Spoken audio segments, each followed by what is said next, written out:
Assalamualaikum warahmatullahi wabarakatuh.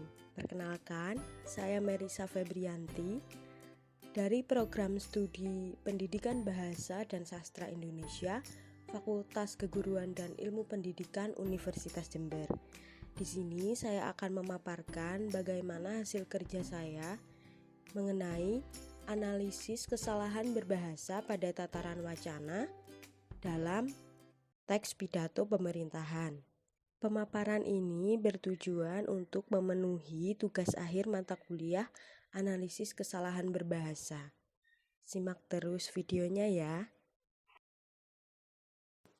Sebelum kita melanjutkan ke isinya, perlu kita ketahui tentang teori-teori yang ada di dalamnya. Yang pertama adalah naskah pidato. Apa itu pidato? Pidato merupakan suatu kegiatan berbicara di depan umum atau berorasi agar dapat menyatakan pendapatnya atau memberikan suatu gambaran pada suatu hal.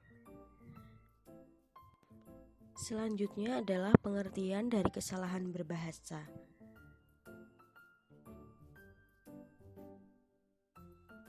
Lalu ada pula penyebab kesalahan berbahasa.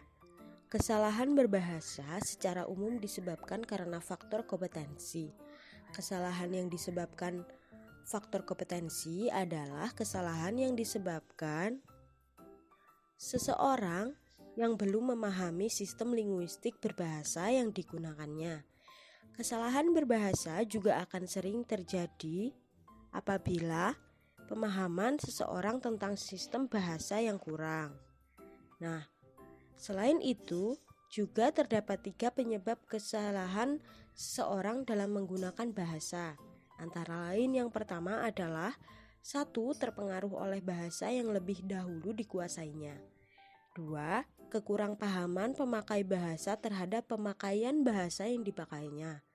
Yang ketiga adalah pengajaran bahasa yang kurang tepat.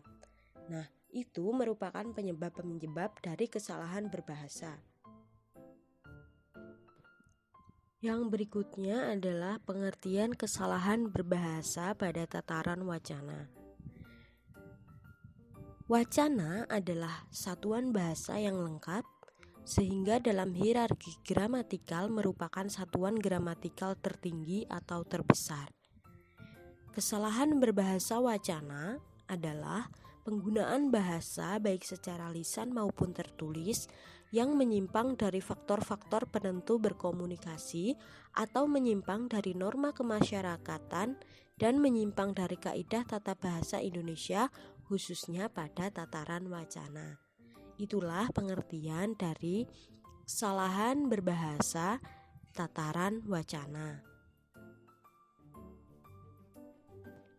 Adapun ruang lingkup kesalahan berbahasa dalam tataran wacana terbagi menjadi 2. Yang pertama adalah kohesi dan yang kedua adalah koherensi. Kesatuan paragraf atau kohesi adalah semua kalimat yang dikemukakan dalam suatu paragraf memiliki gagasan tunggal yang sama-sama menyatakan suatu hal atau suatu tema tertentu. Kohesi merupakan aspek bentuk yang mengacu pada aspek formal bahasa, yakni bagaimana proposisi-proposisi berhubungan satu sama lainnya untuk membentuk suatu teks. Sedangkan koherensi adalah kesinambungan informasi dalam paragraf. Koherensi atau paragraf yang koheren terdiri atas untaian kalimat yang saling terkait dan bukan kumpulan kalimat dari informasi yang terpisah. Yang berikutnya adalah bentuk-bentuk kesalahan berbahasa dalam tataran wacana.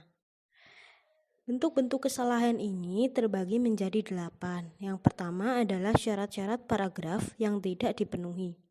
Seperti kita ketahui, terdapat beberapa syarat yang harus dibentuk dalam pembentukan paragraf. Syarat-syarat ini terbagi menjadi 3. Yang pertama, kesatuan. Paragraf dianggap memiliki kesatuan jika kalimat-kalimat dalam paragraf tersebut tidak terlepas dari topiknya. Lalu yang kedua ada kepaduan. Paragraf dianggap baik dan benar jika memiliki koherensi atau kepaduan. Yang ketiga adalah kelengkapan.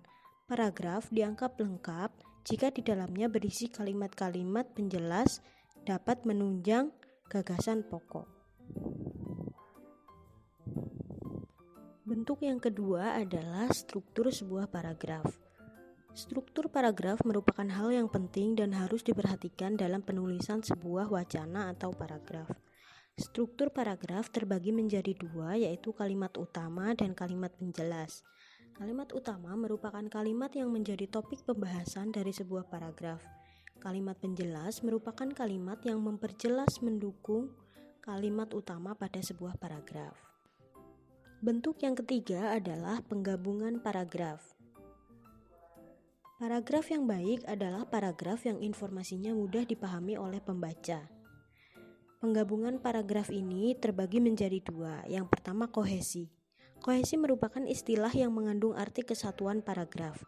Yang kedua adalah koherensi. Koherensi adalah kesinambungan informasi dalam paragraf. Bentuk yang keempat adalah penggunaan bahasa dalam paragraf. Penggunaan bahasa dalam paragraf terbagi menjadi tiga. Yang pertama adalah dieksis persona, yaitu pemilihan dan penempatan dieksis persona dapat dilihat pada bentuk pronominanya. Yang kedua adalah dieksis tempat. Dieksis tempat dikaitkan dengan pemahaman lokasi atau tempat dalam situasi pertuturan. Yang ketiga adalah dieksis waktu. Dieksis waktu dikaitkan dengan waktu relatif si penutur dan petutur. Bentuk yang selanjutnya adalah pengorganisasian isi dalam paragraf.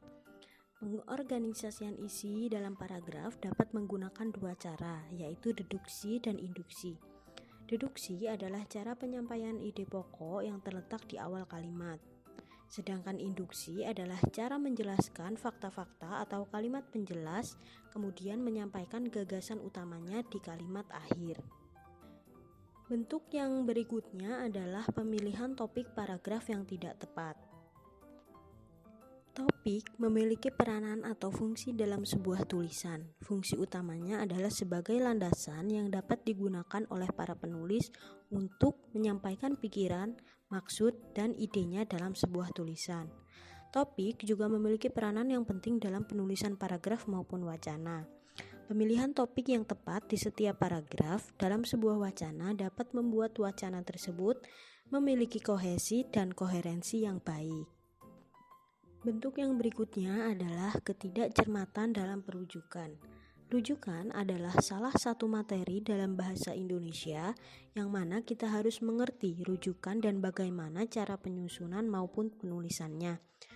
Terdapat dua jenis rujukan, yaitu rujukan faktual dan non-faktual. Bentuk yang berikutnya adalah menggunakan kalimat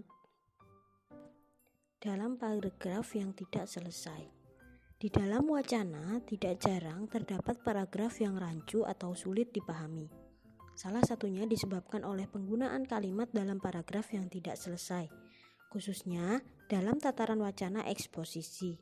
Hal ini dikarenakan kurangnya kalimat penjelas dalam paragraf tersebut, sehingga pokok pembahasannya menjadi menggantung, kurang jelas, dan tidak lengkap. Oleh karena itu, kesalahan berbahasa tersebut akan menyebabkan kurangnya kelengkapan suatu paragraf.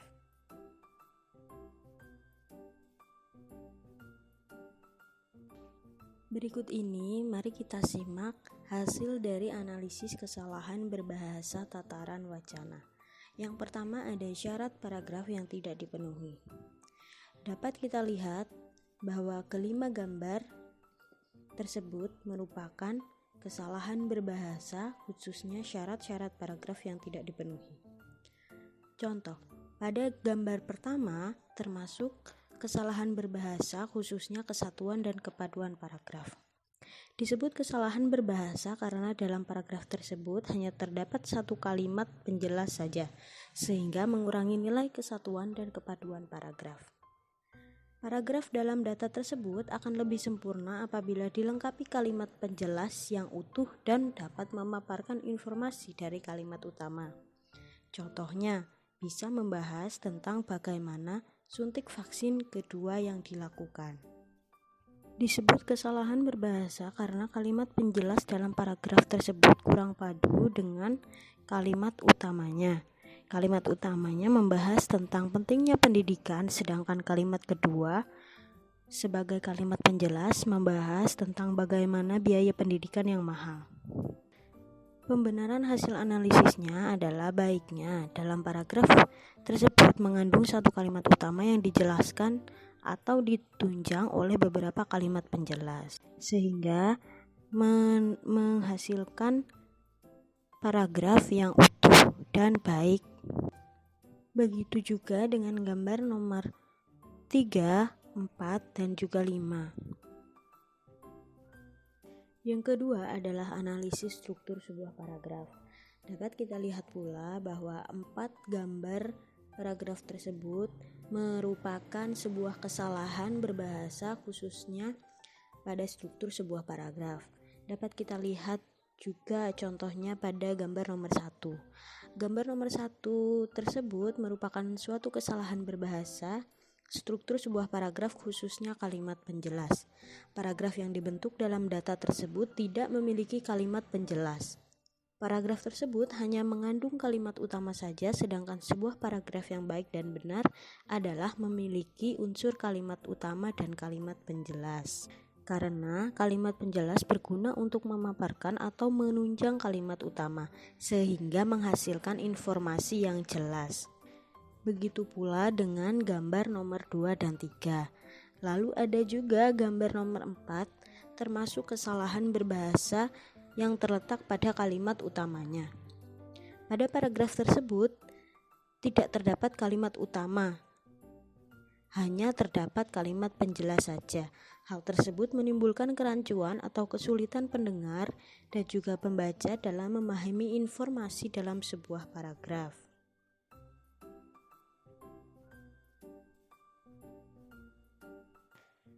Hasil analisis yang ketiga adalah penggabungan paragraf. Dapat kita lihat bahwa ketiga gambar tersebut merupakan suatu paragraf yang mengandung kesalahan berbahasa, khususnya penggabungan paragraf.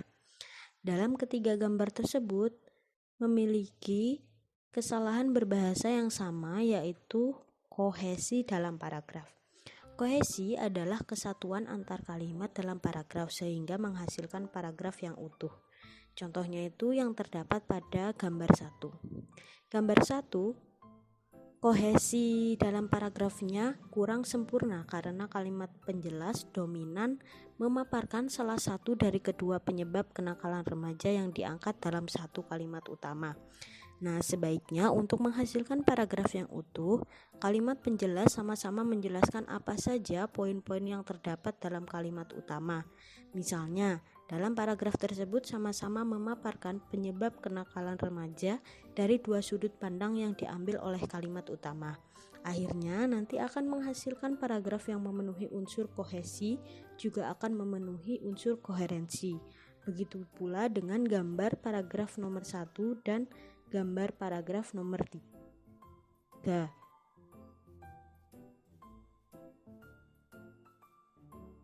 Analisis yang berikutnya adalah penggunaan bahasa dalam paragraf. Dapat diketahui dari gambar yang satu ini. Gambar satu ini termasuk ke dalam kesalahan berbahasa wacana, yaitu poin penggunaan bahasa dalam paragraf, khususnya dieksis persona. Kesalahan tersebut dapat dilihat dari penggunaan dieksis kita. Sebutan kita akan lebih tepat jika diganti menggunakan dieksis persona hadirin semua, yang artinya saya, kamu, dan yang lainnya.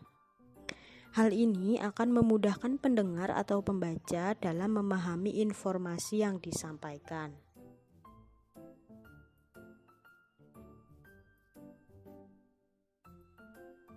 Analisis yang kelima adalah pengorganisasian isi paragraf. Ya, tentu saja kita lihat dari gambar paragraf yang satu ini. Pada gambar tersebut merupakan kesalahan berbahasa, khususnya kesalahan berbahasa pengorganisasian isi paragraf. Dalam paragraf tersebut menggunakan cara induksi. dikarenakan si penutur memberikan kesimpulan di kalimat akhir, yaitu dampak dari kebersihan sekolah.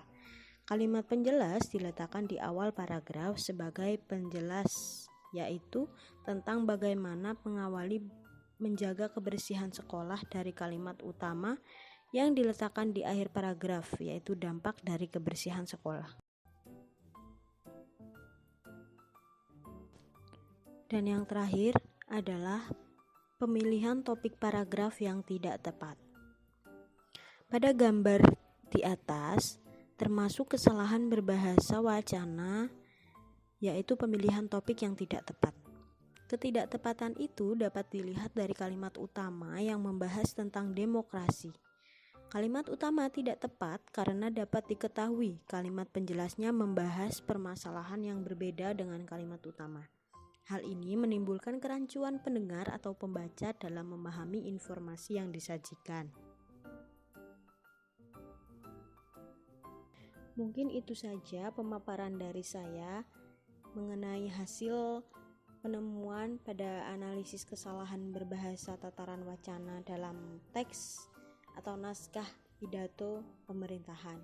Semoga bermanfaat bagi siapapun yang mendengar pemaparan ini. Sekian dari saya. Wassalamualaikum warahmatullahi wabarakatuh.